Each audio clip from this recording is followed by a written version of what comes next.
Caminante de la historia. La Orden del Temple fue la orden militar más famosa de la Edad Media. Protagonistas absolutos de la era de las cruzadas, monjes guerreros, banqueros poderosos y terratenientes. Llegaron a tener 800 castillos y miles de caballeros por toda Europa. Fueron mucho más que un grupo de soldados al servicio de Dios. La orden nació en el Templo de Salomón para defender Tierra Santa de los infieles y terminó malamente en las hogueras de la Inquisición francesa. Aunque allí en Francia estuvo el epicentro de su poder, también dejaron su huella en la península ibérica. Bueno, y para hablarnos de todo esto, hoy se sube a la historia con nosotros Jesús Callejo, que es maestro, investigador, escritor, contador de cuentos, gran divulgador de conocimiento y sobre todo, y esto lo digo con orgullo, amigo. Muchas gracias por subirte a la historia con nosotros, Jesús. Nada, muchas gracias a vosotros. Me quedo con ese último título, amigo de vosotros, porque es verdad que eso lo que hace es que nos consideramos como partícipes de muchísimas de las aventuras que hemos compartido, que seguiremos compartiendo y sobre todo la aventura del misterio. Espero que sí. Nos vamos de ruta por algunos de estos enclaves templarios y lo hacemos pacíficamente guerreros y absolutamente devotos de la historia templaria. Si quieres acompañarnos, súbete a la historia.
En uno de los lugares más curiosos, el cementerio de Noia, en La Coruña, un maravilloso pueblo marinero donde nos espera Ainara Aristoy de la Asociación Funerarte, periodista y experta en arte funerario. Hola, Ainara. Hola, Ainara. ¿Qué tal? Muy bien. Oye, ¿qué hace pensar que estamos en un cementerio templario? Bueno, pues una de las características principales que nos hace pensar que podría ser un cementerio templario es que tiene alrededor de 200 laudas funerarias que no sabemos de dónde salen, a dónde van, a quién pertenecen, de dónde surgieron. Bueno, hay algunas que sí que están identificadas, porque tienen marcas pues de cantero, bien de oficios, de zapateros, de herreros, por supuestísimo marineros. Hay otras que tienen dibujos incluso antropomorfos y hay otras que no se sabe que tienen. Vaya usted a saber qué es eso, que si es un lenguaje críptico de los templarios, que si eran iniciados y ellos inventaron esta forma de comunicación secreta, secretísima. Vamos, que no tenemos ni idea, pero claro, que es una de las posibilidades que sea un cementerio templario. Y ante la duda, pues automáticamente se le mete en el saco de los templarios, ¿no? Es curioso porque al final los templarios los metemos en el saco, pues cuando no sabemos algo, pues igual es templario. Claro. Cuando hay cierto halo de misterio, cierto... Bien es cierto que estamos cerca del Camino de Santiago, tampoco sería tan descabellado poderlo pensar. Y además cuenta la leyenda que es que tiene tierra traída de Palestina, que los mismos caballeros templarios podrían haber traído esa tierra después de las cruzadas para dejarla aquí y ser enterrados con esa tierra tan especial. Y hay otra leyenda maravillosa, chicos, que nos lleva siglos atrás, pero es que me parece tan bonita, que Noia desembarcó Noé después del diluvio. Sí, por eso se llama Noia, ¿no? Claro, entonces claro. Noé, el diluvio, la historia, pues van los templarios, ¿dónde van a ir mejor que donde estuvo Noé en el primer lugar después del diluvio? A Noia. Claro. Y ahí estamos con nuestros templarios a vueltas. ¿Losas sepulcrales hay entonces en este Camposanto? ¿Son esas? ¿Qué dices? ¿Estas las marcas? Sí, hay un montón diferenciadas, hay, yo digo, representaciones humanas. Hay marcas familiares también, por aquello de que en vez de los apellidos pues tenemos una especie de símbolo dibujo que aglutina a la familia, las profesionales que hemos dicho, pues canteros, carpinteros, zapateros, mercaderes, de todas las profesiones que nos podamos imaginar, y después esas extrañísimas, que no sabemos a quién pertenecen. No sé si conocéis el lugar, pero el lugar es maravilloso, es un cementerio que está pegado a una iglesia, y es una iglesia con un cementerio de estos típicos gallegos que tienen una belleza extraordinaria, además de las lápidas, Hablo de lo que es en su estricto el cementerio, rodeado de cosas muy modernas, todo edificio ya del siglo XX, y de repente te encuentras esa joyita con esas losas sepulcrales que se pueden ver, y un baldaquino que es el que también nos dice que es templario. Sí. Bueno, esto es lo que dicen, ¿eh? Que yo, sí, os cuento, vamos a poner todo presuntamente, claro, porque Jesús, no tenemos seguridad de que sea templario, ¿no? Pero ese baldaquino que además dicen que es el que estaría justo con tierra de Palestina ahí porque la trajeron los templarios. Jesús Callejo levantaba la mano diciendo, yo sí que lo conozco. Sí. Estaba además varias veces, cada vez que voy veo una nueva transformación, porque es cierto que estas lauras, estas lápidas sepulcrales, ya no están exactamente en el mismo cementerio, sino que están en el interior de la iglesia de Santa María Nova, además ya como museo, porque es una iglesia que está desacralizada, por lo tanto puedes ir a visitarla, hacer tus fotografías y sobre todo contemplar algo que es sorprendente porque es inaudito, es bastante único en lo que es en el resto de cementerios, y es que no están los nombres. Entonces, para mí hay como dos explicaciones posibles. Yo no sé si estuvieran ahí los templarios o no, pero sí es verdad que son lápidas gremiales, por una parte, porque lo que intentan es representar esa muerte simbólica. No por casualidad está en la ruta jacobea, donde mucha gente lo que hacía era renovar un poco su anterior vida para convertirse en un hombre nuevo, y había que quemar, en fin, tus ropas y tal, cuando llegaba sobre todo a Finisterre, pero también una renovación espiritual, y qué mejor lugar para morir simbólicamente y espiritualmente en Noya.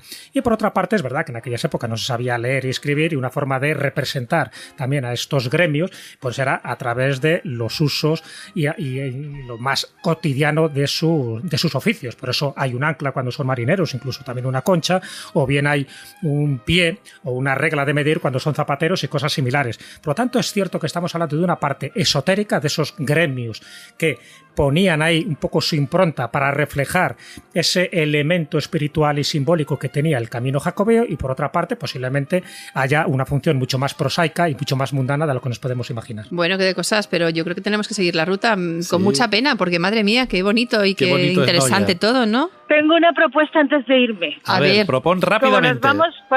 Como nos vamos de ruta, vamos a acabar muy cansados, volvamos a Noya, porque hasta el siglo pasado se hacían meriendas y fiestas en el propio cementerio. Vamos a tomarnos allí gastronomía gallega, por favor. Claro pues que esto sí, suena pues estupendo. Anotado queda. Pues sí, señora. Buena recomendación, Ainara. Muchísimas gracias, Ainara Victoy, de la Asociación Funerarte.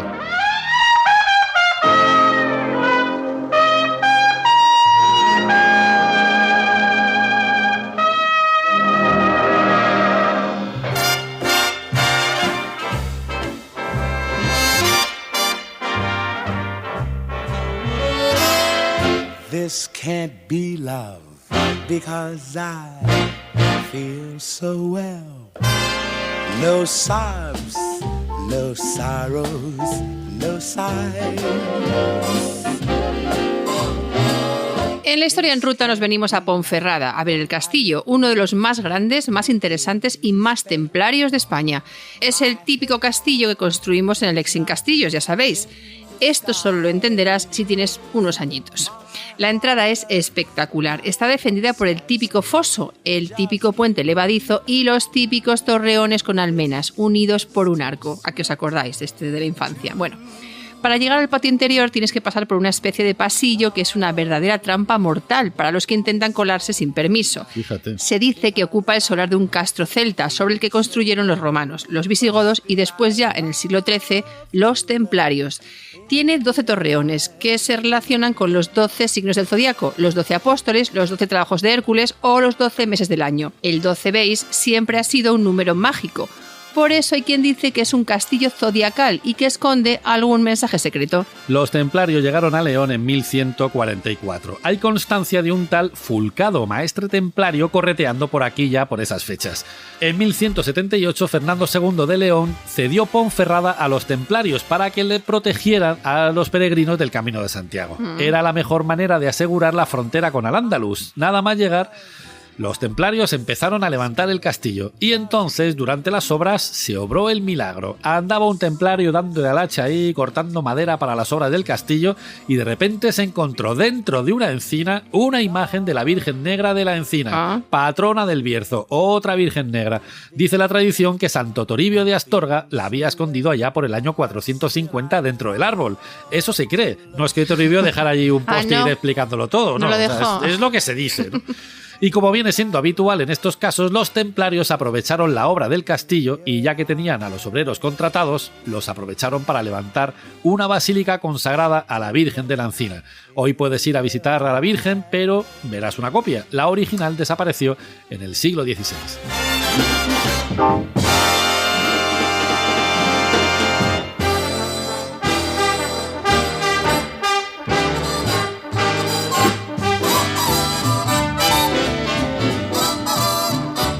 What a day this has been. What a rare mood I'm in. Y nos venimos a Morcín, Asturias, para subir al Monsacro, el monte sagrado, que siempre ha sido un lugar mágico, lo que viene siendo un lugar de poder. Para subir al Monsacro hay una ruta corta de unos 45 minutos que sale del pueblo de Los Llanos. Es un poquito empinada, sobre todo al principio, pero desde luego merece la pena. En lo alto del Monsacro encontramos el Prau del Ermitaño. Se dice que este ermitaño era un druida que vivía por aquí. Desde aquí arriba se contempla una de las mejores vistas del Principado. Y encontramos dos ermitas. La capilla de abajo, o ermita de la Magdalena, es del románico tardío. Dicen que aquí veneraba a una Virgen Negra con el niño en brazos. Ya hablamos de las vírgenes negras en la Ruta de la Inmaculada.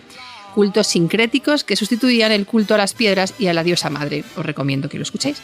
En el Monsacro tiene sentido, porque se han encontrado vestigios de monumentos megalíticos, una hacha pulimentada, varios túmulos y una estela funeraria, perteneciente a una de los clanes astures de antes de los romanos. La mala noticia es que la Virgen Negra se ha perdido, vaya por Dios, y el tiempo también ha borrado las pinturas murales con su imagen que había dentro de la capilla. La otra capilla, la de arriba, o ermita de Santiago, es románica, de planta octogonal. Dentro encontramos el pozo de Santo Toribio, de 1 metro de profundidad, que se levanta sobre un dolmen, más piedras sagradas. ¿Esto del dolmen, Jesús? ¿Del dolmen de la capilla de arriba? Esto lo leí en uno de tus libros.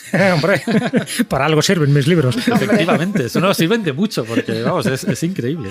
Bueno, se cuenta que cuando los musulmanes invadieron España en el año 711, los godos que se vinieron a las montañas del norte buscando refugio se trajeron todas las reliquias de Toledo metidas en un cofre, el Arca Santa o el Arca de las Reliquias. Y acabaron escondiéndolas aquí, en el Monsacro, dentro del pozo de Santo Toribio, ¿no? Donde estaba este dolmen. Entre otras reliquias, el arca traía el pañolón de Oviedo, que cubrió el rostro de Cristo muerto, el cántaro de Caná, el que fue testigo del milagro de la conversión del agua en vino, o un fragmento del bastón con que Moisés separó las aguas del Mar Rojo, todo eso. Un siglo después, Alfonso II el Casto de Asturias levantó una cámara santa que hoy está en la Catedral de Oviedo para guardar esta y otras muchas reliquias. Y nada, pues se llevó el arca para allá. Pero hemos venido hasta aquí para hablar de templarios, Jesús. ¿Qué relación tiene esto con los templarios? Bueno, tiene relación, no en esta fecha que estás citando, porque estamos hablando ni más ni menos que de parte de las reliquias, no de todas, parte de las reliquias que estaban en Toledo, y cuando se produce la diáspora, ¿no?, fruto de la invasión musulmana, pues van a distintos lugares. Y digo que va a distintos lugares en función también de los tesoros visigodos que se han encontrado posteriormente. Uno en Torre Don Jimeno, que está en Jaén, y otro en Guarrazar, que está precisamente en Toledo. Y se sabe que fueron a distintos lugares. Uno de los lugares donde se encaminaron era a Zona Segura. ¿Qué Zona Segura había en aquel momento? La parte norte de la península. Por lo tanto, se sabe que fueron a Asturias. Y de hecho, el que se llame Monsacro yo creo que es bastante significativo. La etimología siempre de los lugares nos pone sobre la pista de que era un lugar sagrado, pero no tanto por la época cristiana, sino ya de épocas paganas, ¿no? Los celtas ya veneraban aquella zona como un lugar pues muy propicio para ponerse en contacto con sus divinidades. De ahí que haya 2 ermitas, no una. Es verdad que la más importante sería la ermita de arriba que llaman, que también tiene distintos nombres, la ermita de Santiago, la ermita de Santo Toribio, porque allí está el pozo de Santo Toribio, una vez más, el pozo, el agua.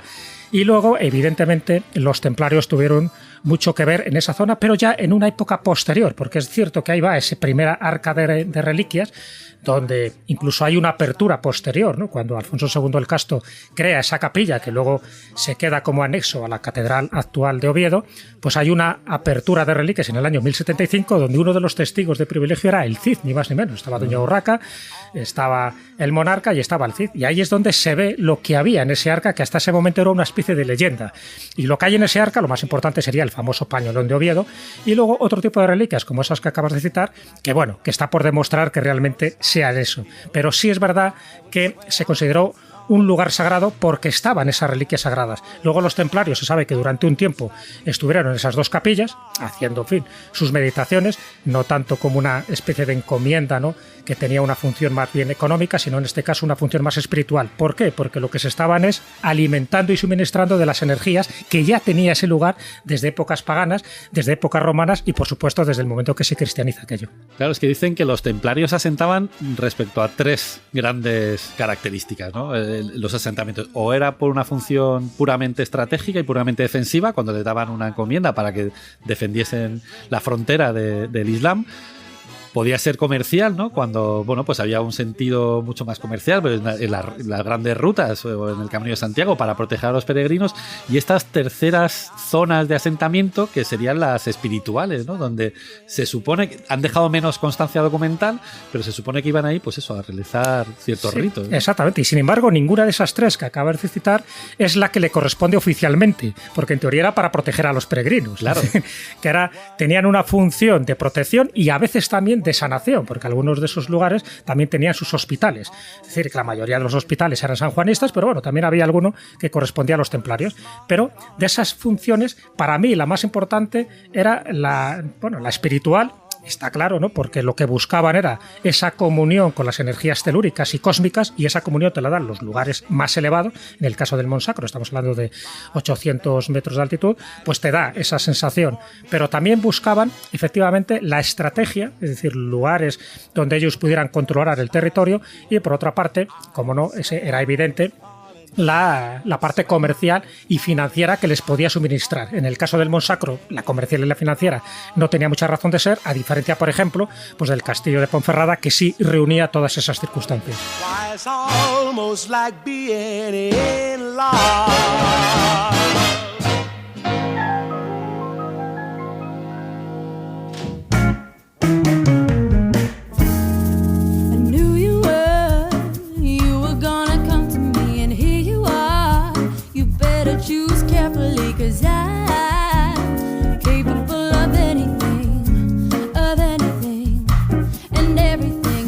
Y en la historia en ruta saltamos hasta Puente la Reina, en Navarra, donde ya nos espera Fran Contreras, periodista, reportero y autor de la Guía Mágica del Camino de Santiago. Hola, Fran. Hola, ¿cómo estáis? Un placer charlar con vosotros y hacer esta ruta por la historia. El placer nuestro, bien. Encantados. ¿Cómo estás? Bien, bien.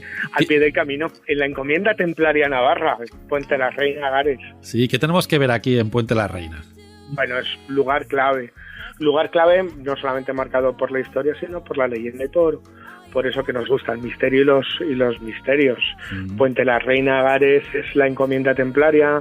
Es donde, mira, aquí a escasos 600 metros tengo una estatua de un peregrino, porque en esta villa es donde los caminos se hacen uno.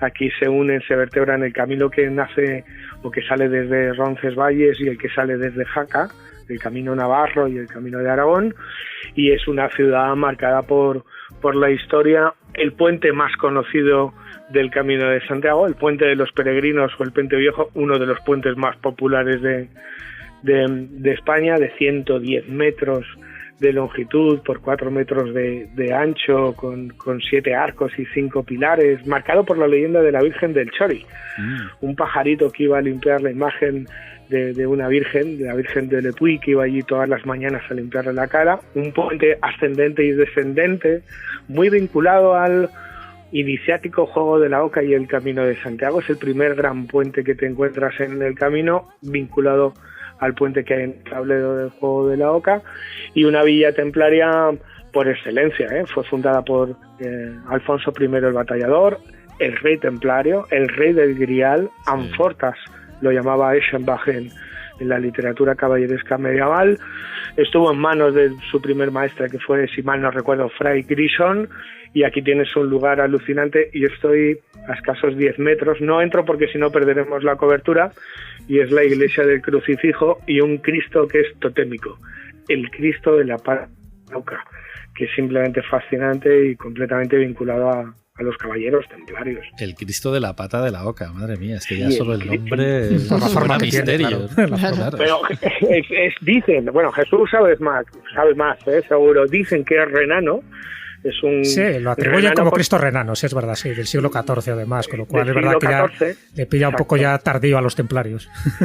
De todas maneras, todavía no está claro, ¿eh? En el último tramo de camino que hice hace unos meses, Jesús, estuve hablando con diferentes expertos y hay 100 años ahí que no saben muy bien qué pasa con ese Cristo, de dónde viene, no saben si antes de estar en manos de la Orden de San Juan. Sobre ese, vamos a describirlo para que los oyentes tengan una idea, es un Cristo con una postura muy particular porque está en un tronco que está sin labrar, con rugosidades y con nudos, con los brazos hacia arriba, es decir, con forma de Y, con pata de oca. Es un Cristo que a partir del siglo XV se convierte en el epicentro de una orden que es la Hermandad del Cristo de la Pata de Oca, fundada por San Juan de Betumón, que es de la Orden de San Juan, pero anteriormente no se sabe muy bien cómo llega allí. Unos dicen que es un grupo de peregrinos alemanes procedentes de Renania, de esa región de Alemania, quien lo llevan en peregrinación y allí lo dejan, pero ahora, según las últimas investigaciones, y estuve entrevistando a diferentes expertos, no lo tienen muy claro, pero es un Cristo alucinante, totémico. Solamente hay otro igual a ese en Carrión de los Condes, en Castilla y León, en Palencia, en la iglesia de Santa María, con una leyenda muy parecida, un grupo de peregrinos que lo llevan desde la región de Renania, y es un Cristo vinculado al mundo del símbolo, ¿eh? La pata de oca es el animal sagrado, era uno de los emblemas, señales de reconocimiento de los templarios, de la orden de los antonianos, fíjate, más modernamente vinculado a un pueblo maldito, según Caro Baroja, ¿eh? Los agotes en Navarra llevaban San Benitos con una pata de oca, como ese Cristo renano. Puente la Reina Gares es un lugar fascinante, y mira, tengo delante la calle Mayor, la Rúa de los Peregrinos, empedrada, y esto es simplemente alucinante. Además, una ciudad, ¿sabéis, Jesús, sabéis, Esther, que tiene un urbanismo muy particular, porque fue edificada de forma concéntrica, y el eje principal de la ciudad es la iglesia de Santiago, que está en medio de la Rúa de los Peregrinos, y allí también encontramos más leyendas. Encontramos la imagen del Belsa, el Santiago Apóstol Negro, y la Virgen de la Soterrada, y momias. Está la momia de San Plácido, ahí tienen más de 30 y tantas reliquias. Madre mía. Puente la Reina Navarra, la Encomienda Gares, es un lugar fascinante, y seguro que me vais a preguntar por más sitios o claro. El lugar más totémico, ¿no? Espera, pero creo que Jesús quiere decir algo. No, que venga. Totalmente de acuerdo con lo que estás diciendo. Para mí es un lugar mágico por excelencia, pero es que además es uno de los epicentros del Camino de Santiago, no solo porque sea ese cruce de caminos donde se juntan, ¿no?, tanto el camino navarro como el camino francés, sino porque ese símbolo del que estaba hablando Fran, la pata de oca, si también hacemos una especie de extensión Camino de Santiago como juego de la oca, pues ahí tenemos uno de los puntos claves dentro de ese juego, que en el fondo es el juego de la vida, el juego iniciático, ¿no?, donde el peregrino tiene que reencontrarse a sí mismo. Bueno, pues en Puente de la Reina es uno de esos sitios donde tiene que hacer parada obligatoria, pero no solo por una cuestión turística, sino también por una cuestión simbólica y también por una cuestión espiritual. Así que lo ha descrito muy bien Fran. Sí, además, fíjate, Jesús, tú lo sabes, hablábamos de que encontramos el primer gran puente, ¿no?, el más popular del camino, uno de los más conocidos, con el simbolismo, la carga arquetípica que conllevan los puentes. Es un puente ascendente y descendente. Es decir, comenzamos a subir, no vemos la salida, con lo cual nos hace reflexionar al peregrino, al viajero, al buscador, le hace reflexionar sobre su pasado, y cuando llegas a la parte más alta, ya ves la salida, es la bajada, y es el inicio de una nueva etapa. Ahora que acabamos de pasar el solsticio de invierno, el ciclo de los finales y de los comienzos, pues en Puente la Reina no solo encontramos el Cristo de la pata de oca, el simbolismo con la Orden del Temple, sino además el puente más mágico y excepcional que hay. A partir de ahí, todos los peregrinos en una sola dirección, todos en un mismo camino rumbo a Compostela y al Finisterrae. Y mirar, 2 detalles más, que sé que vamos mal de tiempo. Antes de llegar a Puente la Reina Gares, 2 lugares fascinantes. Uno viniendo desde Roncesvalles, por el camino navarro. Otro viniendo desde Jaca, por el camino de Aragón. El camino de Navarra, marcada por la épica de Carlomagno y Roldán. El camino de Aragón, marcado por la búsqueda del Grial, el santo cáliz que hoy se guarda en Valencia. La ciudad de Obanos, donde se venera y guarda una reliquia única, cargada de misterio y de simbolismo. El busto relicario de San Guillermo, un cráneo en el que todos los meses de julio el sacerdote pasa agua y vino, que es consumido entre los fieles devotos y los peregrinos que allí están, con toda la carga de conocimiento espiritual, sagrado y mágico que ello conlleva. Y luego otro, conocido por todos, una iglesia octogonal llamada el Templo de las 100 Puertas, porque albergaba 3 arcadas con 99 arcos, siendo la última puerta uno mismo cuando entraba. Santa María de Unate, esa ermita octogonal en el Valle de Valdizarbe, en medio de la nada, perdida de todo, vinculada a rituales de muerte y resurrección simbólica. Bueno, pues te tenemos que dejar, seguiríamos con toda la pena, porque es un placer escucharte, claro. Pero seguiremos caminando, es un placer estar con vosotros, un placer compartiendo camino e historia, siempre es la ruta con historia. Pues muchas gracias, Fran Contreras, autor de la Guía Mágica del Camino de Santiago, y muchas gracias por subirte a la historia con nosotros. Gracias a vosotros, buen camino, buena vida, Ultrella.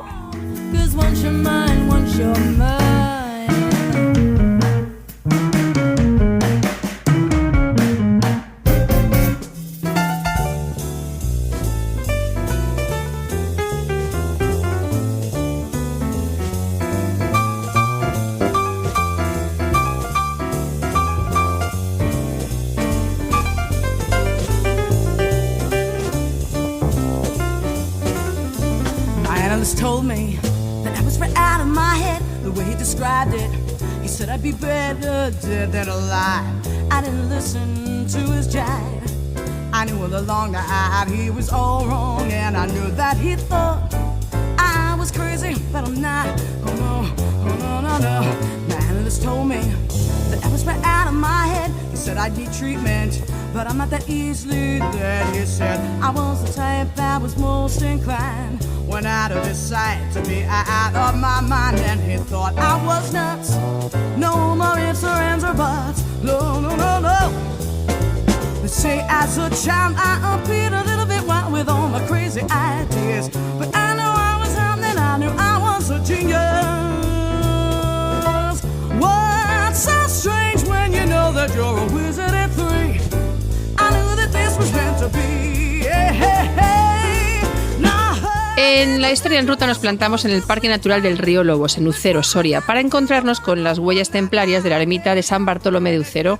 Está en el cañón que ha formado la erosión del río, en una senda que conecta directamente con el Camino de Santiago. Cuenta la leyenda que un buen día el apóstol San Santiago pasó por aquí a caballo cuando se le cayó la espada y se quedó, ¡pum!, clavada en el suelo. Interpretó que aquello era una señal y aquí mismito levantó esta ermita. Está consagrada a San Bartolomé mártir. El rey de Armenia lo desolló vivo y, sin embargo, oh milagro, Bartolomé siguió vivito y coleando. Hay quien relaciona su martirio con el culto a la serpiente, que cambia de piel todos los años. De esto seguro que sabes tú mucho más que yo, Jesús. No, bueno, he estado varias veces. La verdad que si hay que hablar de un lugar templario con todas las letras, es decir, un lugar totalmente inaccesible, incluso ahora, fíjate, en el siglo XII, en el siglo XIII, ¿no? Tienes que ir adrede, es verdad que antes existía caballos, pero solo tenían caballos aquellos que tenían un cierto linaje y que eran caballeros o que eran nobles. Entonces, el que esté una ermita puesta justo ahí en el medio del cañón del río Lobos, en el medio de un farallón de montañas que están surcadas además por los reyes o las reinas de ese lugar, que son las águilas, horadado por cuevas, ¿no? Tanto las visibles como las invisibles, porque está como un queso de gruyere aquello. Es decir, es un lugar especialmente destinado para un culto. ¿Y qué tipo de culto? Está claro que no era para ir a misa de 12, tú no ibas a misa de 12 hasta ese lugar. Es decir, era un lugar de iniciación, un lugar de veneración y un lugar donde tenías ese contacto con la madre tierra y con otro tipo de divinidades donde los templarios pues también hacían de la suya. Ya no estoy hablando del Baphomet, que incluso pues forma parte también de esa instrumentación esotérica, sino de un sitio donde toda esa ermita, fíjate incluso a quién está dedicada, a San Bartolomé. Volvemos a la simbología. O sea, el santo que le cambia la piel, a la fuerza por el martirio. Pero simbólicamente, ¿qué quiere decir? Que cuando tú cambias la piel, te vuelves a convertir en un hombre nuevo. Necesitas renovarte. Claro. Por lo tanto, tienes ahí la simbología. O sea, todas las advocaciones que se hacían en aquella época, además aquellas que estaban asociadas sobre todo a los templarios, como era la de San Juan Bautista también, o sea, el culto a las cabezas decapitadas. Bueno, pues el caso de San Bartolomé, todo tiene un significado, todo tiene un porqué. O sea, no nos quedemos solo con la parte exterior, sino también con esa parte más iniciática. Y todos los canecillos que tiene esa ermita de San Bartolomé nos están indicando una pequeña historia, una historia pétrea que si no conoces un poco las pequeñas claves, pues no te enteras de la misa a la media. Eso junto con las marcas de cantero, junto con el lugar donde está orientado, donde está esa piedra y ese subterráneo, donde se supone que todavía se ocultan ciertas reliquias, bueno, pues yo creo que esa ermita de San Bartolomé del Río Cero lo convierte en un epicentro clarísimo. Incluso Atienza decía que estaba en el epicentro de los dos cabos más opuestos de la península ibérica, el cabo de Creos y el cabo de Finisterre. O sea que no por casualidad está ahí. 350 kilómetros a cada uno. Sí.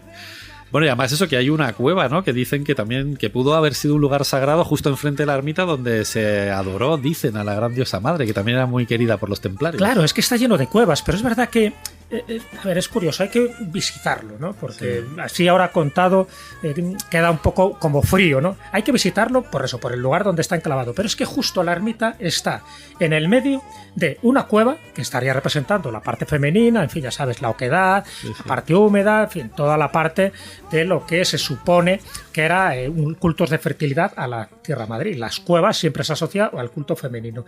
Y justo en la otra parte, en la opuesta de esa ermita y en la opuesta, por supuesto, a la cueva, hay una especie como de menhir natural, un pedrusco vertical muy fálico por otra parte, que estaría representando la parte masculina. Entonces, claro, si vas juntando todo este tipo de elementos donde ves que nada es casual, está claro que el que crea allí, el que construye una ermita en el siglo XII es por algo. Claro. Entonces ves que hay multitud de elementos, tanto externos como internos, que confieren a ese lugar una sacralidad, pero también un lugar de sanación. Por desgracia hay muy poca gente que ha visto la ermita por dentro, porque en fin, tienes que pedir unos permisos especiales, tienes que ir en días muy concretos, pero dentro hay un lugar, hay una baldosa que tiene un color totalmente diferente al resto de las baldosas de esa ermita, y cuando te colocas justo en esa baldosa, que enfrente tienes una virgen que está dedicada a Nuestra Señora de la Salud, ahí es donde se produce el milagro, se produce la transformación, se produce el satori, se produce el estado alterado de conciencia, donde dicen que te puede sanar, no solo de cuestiones físicas, sino también de cuestiones espirituales. Así que con más cosas que me callo, yo creo que merece una visita a esta. Desde luego hay que visitarla y hay que sentirla, ¿no? Especialmente.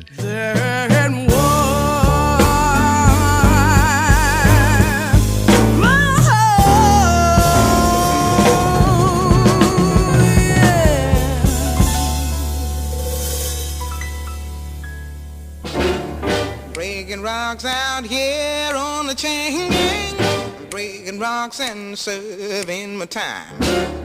Breaking rocks out here on the chain gang, cause I've been convicted of crime.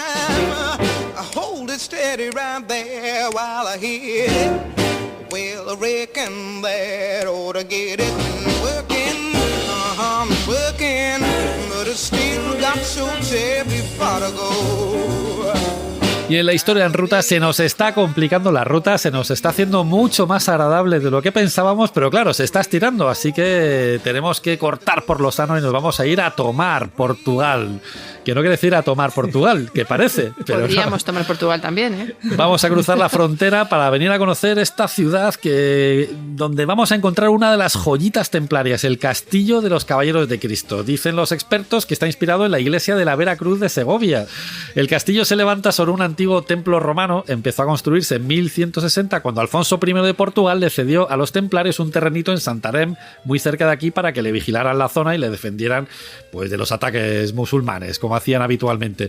El maestre templario pues no le gustó Santarém y ni corto ni perezoso cogió los bártulos y se vino hasta aquí a tomar, que le parecía mucho más interesante. Hay quien dice que hizo la mudanza porque una vez más aquí había un lugar de poder. Cuando Felipe el Hermoso de Francia empezó a mover unos hilos para quitarse de en medio a los templarios, los pocos que sobrevivieron pues acabaron viniendo hasta aquí, o muchos de ellos. Dionisio I el Labrador, rey de Portugal, recicló con ellos la Orden del Temple y ahí de tapadillo creó la Orden de Cristo y les dio las mismas propiedades que tenía los templarios, o sea, lo reconvirtió prácticamente. Y hay quien relaciona la presencia templaria y a estos caballeros de la Orden del Cristo con las expediciones de Enrique el Navegante, ¿verdad, Jesús? Sí, todo hecho, o sea, lo has dicho muy bien. Va sufriendo una transformación, ¿no?, este lugar, porque, bueno, como bien sabes, cuando desaparece y disuelve la Orden del Temple en 1312, pues bueno, hay que hacer algo con los templarios, está claro, porque además la mayoría de los templarios quedaron absueltos, o sea, no pasó en España lo mismo que pasó en Francia, donde les condenan. Aquí, igual que en el resto de Europa, se les consideran que son inocentes de todos los cargos que se les inculpan, porque, bueno, hay toda una especie de conjura alrededor de ellos. Y se crean dos órdenes, o sea, muchos de ellos pasan a ser sanjuanistas, entran dentro de la orden hospitalaria, pero se crean dos órdenes, una es la Orden de Montesa en Valencia y la otra es la Orden de Cristo en Portugal. Bueno, pues ahí es donde entra el Castillo de Tomar. El Castillo de Tomar ya era templario en su momento, ¿no? En fin, dentro de las encomiendas y de los castillos más importantes que había en la península ibérica, pues hombre, el de Ponferrada al Leo, pues sí, era uno de ellos. También sabemos que en la zona de Cataluña había otro par de ellos muy importantes, o en Jerez de los Caballeros en Badajoz, pero en Portugal era el Castillo de Tomar. El Castillo de Tomar tiene una ubicación muy llamativa, muy curiosa, ¿no? Yo también he estado allí, hay que subir al castillo y además del castillo es donde está lo que se llama el Convento de Cristo, el Convento de Cristo, que tiene que ver con la Orden de Cristo, que se crea en 1319 para eso, para intentar aglutinar a otros templarios que no querían ser sanjuanistas, que no querían ser una especie de réprobos, monjes, y bueno, se meten en la orden. Claro, teniendo en cuenta la cantidad de conocimientos que tenían los templarios, muchos de ellos marítimos, en fin, y algún día entraremos un poco en esos conocimientos, en esos tesoros y en esas navegaciones que supuestamente hicieron al Nuevo Mundo, donde sería su secreto templi, ¿no?, donde se ocultarían tantas y tantas cosas. Bueno, pues evidentemente Enrique el Navegante posteriormente reutilizó más bien todos esos conocimientos para sus travesías, porque si algo conocían los templarios es también rutas marítimas, mucho más seguras, tanto algunas conocidas como algunas desconocidas. Así que el Castillo de Tomar tiene muchísimas características que le convierten en un castillo único por la ubicación y por la construcción. Prácticamente todo el castillo está estructurado en torno al número 8. El número 8 era uno de los números favoritos de los templarios. Bueno, ya veis que muchos de los templos octogonales templarios tenían que ver con la parte funeraria, pero que a su vez estaban inspirados, por una parte, en el Domo de la Roca en Jerusalén, cuando ellos lo convirtieron en el Templo Domini, cuando estuvieron allí, y por otra parte está inspirado también en el templo octogonal, que sería la iglesia del Santo Sepulcro, que también está en Jerusalén. Bueno, pues todo eso es lo que hace que el Castillo de Tomar esté estructurado alrededor del número 8. El número 8 es muy importante para los templarios, porque el número 8 es un poco el equilibrio entre lo humano y lo divino. Es lo que conjuga las dos energías, ¿no?, las cósmicas y las telúricas, y además porque es la conjunción, por una parte, de la suma del número 1, que representa la divinidad, del número 3, que representa la Trinidad, y del número 4, que representa lo más terrenal, que son los 4 elementos y las 4 orientaciones cardinales. Así que el número 8, o sea, tanto el octógono que tiene este convento de Cristo en Tomar, como los 8 pilares en los que está asentado, todo nos está indicando de que es un templo no solo defensivo, que lo tiene porque, en fin, el castillo es defensivo, sino también para transmutar energías. Y esa transmutación de energías las conocían muy bien los templarios, que en parte fue una de las acusaciones que le hicieron para intentar degradarlos o convertirlos en sicarios del diablo. Nada más lejos de la realidad, sencillamente es que sabían demasiado.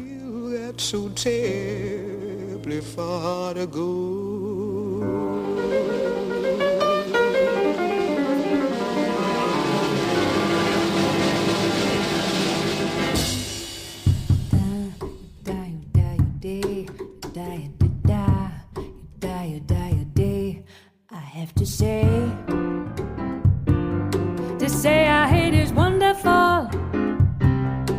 To be loving you, my dear, is wonderful. Day after day, you make me feel so beautiful. Love I can see in your eyes is delightful. Since I met you, my lonely tears have gone with the clouds. Sun is always shining on my way. I promise I will save my kisses for you, Y nos venimos a Monzón, en Huesca, que fue encomienda templaria. Aquí hemos quedado con un viejo amigo del programa, Darío Español, profesor asociado de Didáctica de la Historia y de Patrimonio de la Universidad de Zaragoza. ¿Qué tal, Darío? Darío, ¿cómo estás? Muy bien. Oye, ¿cuándo llegan los templarios a esta fortaleza de Monzón? Bueno, los templarios a esta fortaleza llegan a través del pacto de Ramón Berenguer IV con las órdenes militares para repartirse un poco el testamento del batallador. Entonces estamos hablando de que llegan pues hacia la mitad del siglo XII, aproximadamente comienzan a llegar. Es que vaya jaleo monta Alfonso I el batallador cuando muere sin herederos y deja su trono a las órdenes de Tierra Santa. Sí, que algunas de ellas todavía no eran órdenes militares, que faltaban 10 años para que fueran, que esta es la dicotomía. Entonces ahora es posible, creemos o se cree, que lo hizo seguramente para involucrar al papado porque su padre se había hecho vasallo de él. Como veía que iba a perder el reino, el único que podía salvar el asunto era el papa y lo hizo en clave de ese sentido. Lo que se sospecha. O sea que podría haber una justificación política... sí, claro, sí. Positiva, digamos, ¿no? Que no fue una locura que le dio a última hora. No, una locura no, porque lo hizo en 1131 en el asedio de Bayona, lo firma y 3 años después, en el hecho de muerte, lo ratifica y lo vuelve a escribir. O sea, quiere decir que si no llevaría loco 5 años. O sea, es que, claro. Entonces, eso es deliberado. Fíjate. Y entonces, exactamente, ¿por qué se la dejó a las órdenes militares? Bueno, porque eran las únicas que dependían directamente del Papa, porque los obispos, la jerarquía eclesiástica, pasaba por un filtro que hasta llegar al Papa había muchos renglones. Sin embargo, las órdenes religiosas de Tierra Santa, estas dependían directamente del Papa, que las había creado el Papa para su propio interés, de modo que se estaban por encima de los obispos. Es que en realidad cuadran muchísimas cosas. Claro, lo que pasa, el Papa sí que reivindicó para las órdenes militares luego el reino de Aragón.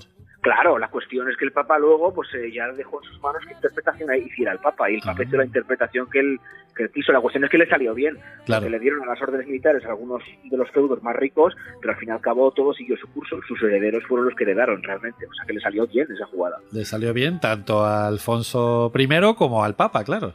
Efectivamente. Todos salieron ganando. Entonces el caso es que los templarios llegan a Monzón en ese momento en el que hay una donación. Está condicionada por este testamento de Alfonso I. Y una vez allí, ¿qué hacían los templarios? ¿Cómo vivían en ese castillo? Bueno, los templarios básicamente se repartieron las mejores tierras de la corona. Estamos hablando de las que están al lado de los ríos más fértiles, el Ebro, el Cinca y el Segre, y se recogieron las mejores tierras. Entonces, las encomiendas eran unidades básicamente que estaban embebidas dentro de las provincias templarias y funcionaban como reinos en sí mismos, es decir, monopolizaban todo. Los obispos prácticamente no tenían ningún poder ni para reclamar el diezmo, ni para encargarse de los bautizos, ni de los enterramientos, ni de nada. Es decir, ellos eran los responsables jurisdiccionalmente desde el punto de vista civil, militar y religioso. Es decir, eran pequeños reinos dentro de otros reinos. Esto molestaba muchísimo a la jerarquía. Se conservan 12 cartas de litigio entre el obispo de Lérida y los templarios de Monzón. Se llevaban a matar realmente. Sí. O sea que, y gestionaban como una encomienda lo que serían unos señores feudales y eran los responsables de todos sus vasallos. Les abrían acequias para que pudieran ser más ricos, ellos tanto unos como otros, es decir, colaboraban de algún modo en lo que es la construcción económica del territorio, a diferencia de lo que se suele pensar, como que los señores feudales maltrataban a los vasallos. Esto es un cliché realmente, es decir, los vasallos tenían que colaborar de algún modo con los señores y ellos les abrían acequias, les ponían molinos, todo para que ellos fueran más ricos y por tanto tuvieran más renta que pudieran sacar los templarios. O sea que en realidad esto es una constante. Claro. Y bueno, ya sabes que somos muy de leyendas y que tú organizas visitas guiadas por el castillo de Monzón, ¿no? ¿Cuál es la leyenda templaria que más gusta a los visitantes? Bueno, lo que me ha gustado a los visitantes cuando les decimos el castillo de Monzón vale más por lo que esconde que por lo que enseña. Y menoscabo de lo que enseña es espectacular. ¿Por qué? Porque hay una serie de túneles que oraban toda la peña, que llegan hasta la ciudad de Monzón, incluso hasta el río Sosa. Claro. Túneles que fueron indicados a pico y martillo, es decir, no sabemos cuándo, aunque se sospecha que fueron los propios templarios, porque uno de ellos nace de la cripta, es decir, la cripta se construye por los templarios, de modo que todo encaja, y que les permitieron resistir el asedio porque fue el último castillo que se rindió ante las tropas de Jaime II, y fue porque metían y entraban y sacaban víveres de allí y pudieron resistir 1 año y medio a las tropas.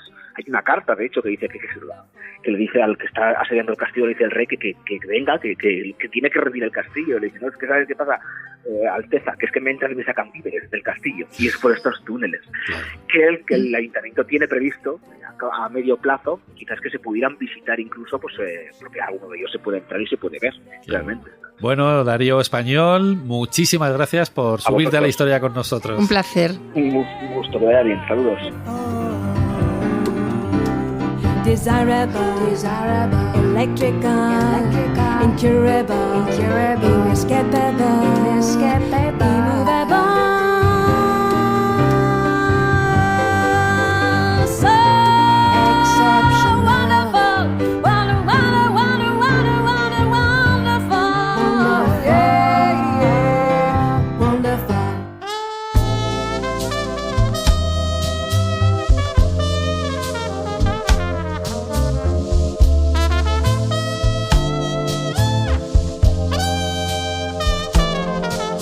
Don't ask me what you know is true. Don't have to tell you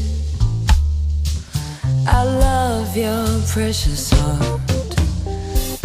Y un poco de puntillas, nos venimos hasta Segovia. A las afueras de la ciudad, camino de Zamarramala, encontramos una de las construcciones románicas más potentes que tenemos en España, la iglesia de la Veracruz. Allá por 1636, el historiador Diego de Colmenares dijo que esta iglesia la habían construido los templarios en 1208.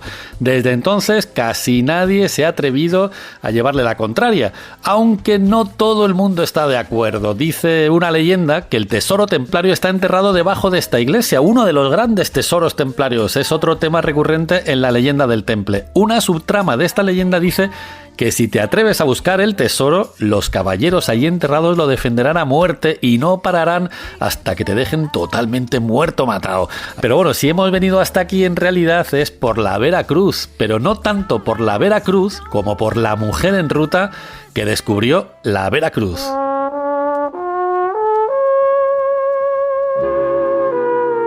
Pues eso, que estamos en la Veracruz y os quiero presentar a Santa Elena, madre del emperador Constantino. Elena de Constantinopla es una de esas mujeronas que pincharon y cortaron el bacalao de la época.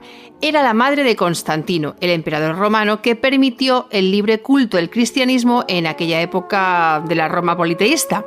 El culto cristiano sale de las cuevas para ser abrazado por la familia imperial romana y eso, claro, da caché.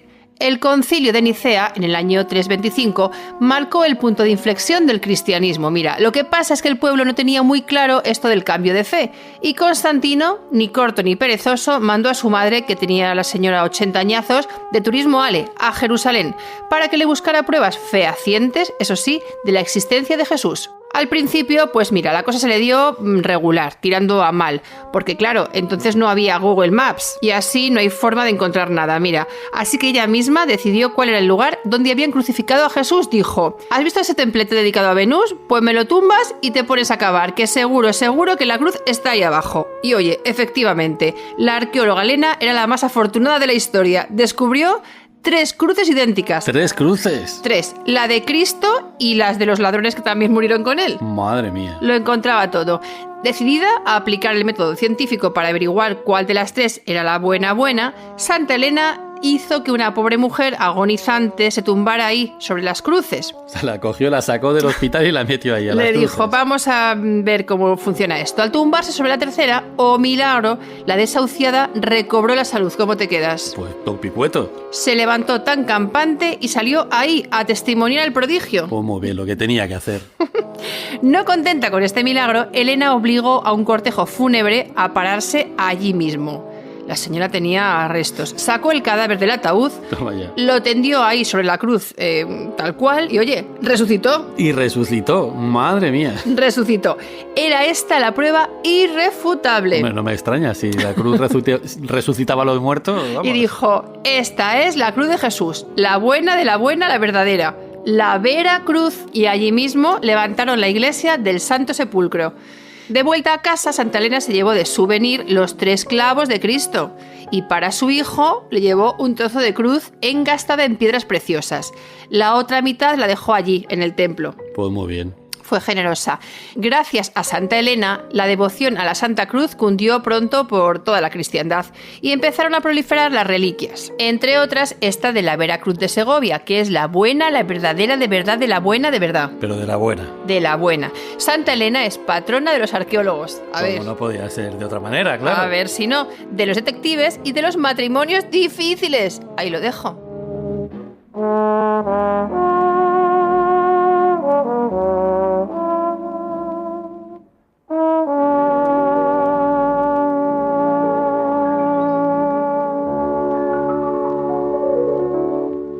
Tried to call you,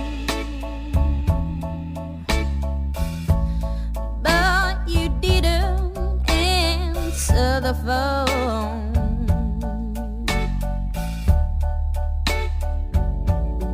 I tried to reach you,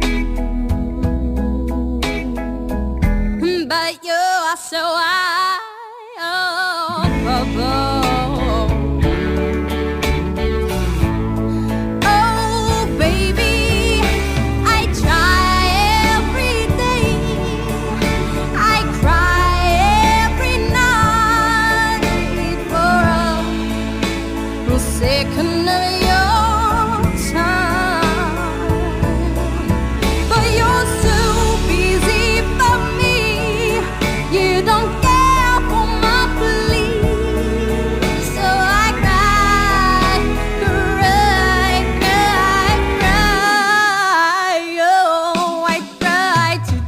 Felipe el Hermoso de Francia debía a los banqueros templarios una pasta enorme. Y claro, prefería no pagar la deuda, así que empezó a sembrar cizaña. Y como el poder de los templarios empezaba a ser excesivo, Felipe convenció al Papa Clemente V de que intentara poner algo de orden. Al mismo tiempo, Felipe IV metió a la Inquisición francesa. ¡Ólala! Porque en Francia también había Inquisición. Los acusaron de adorar al demonio, de practicar la sodomía y de un montón de barbaridades. Los detuvieron, los torturaron y los condenaron a morir en la hoguera. En 1314 el Papa disolvió la Orden del Temple. Poco después, Jacques de Molay, el último gran maestre templario, murió delante de la Catedral de Notre Dame, en las llamas de una hoguera de la Inquisición francesa, por hereje. Antes de morir gritó: «Pagarás por la sangre de los inocentes, Felipe, rey blasfemo, y tú, Clemente, traidor a tu iglesia. Dios vengará nuestra muerte y ambos estaréis muertos antes de un año».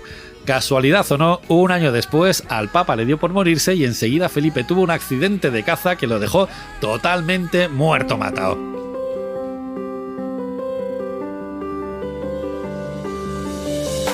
Y esto no da para más. Juan Aranaz anda encomendándose a la Virgen de la Encina para ver si le arregla este desconcierto sonoro. Hoy se ha subido a la historia con nosotros Jesús Callejo, con el hábito blanco y la cruz roja en el pecho, pensando en aceptar o no el cargo de gran maestre de la Orden del Temple. Muchas gracias, Jesús. Acéptalo. Me quedo con maestre.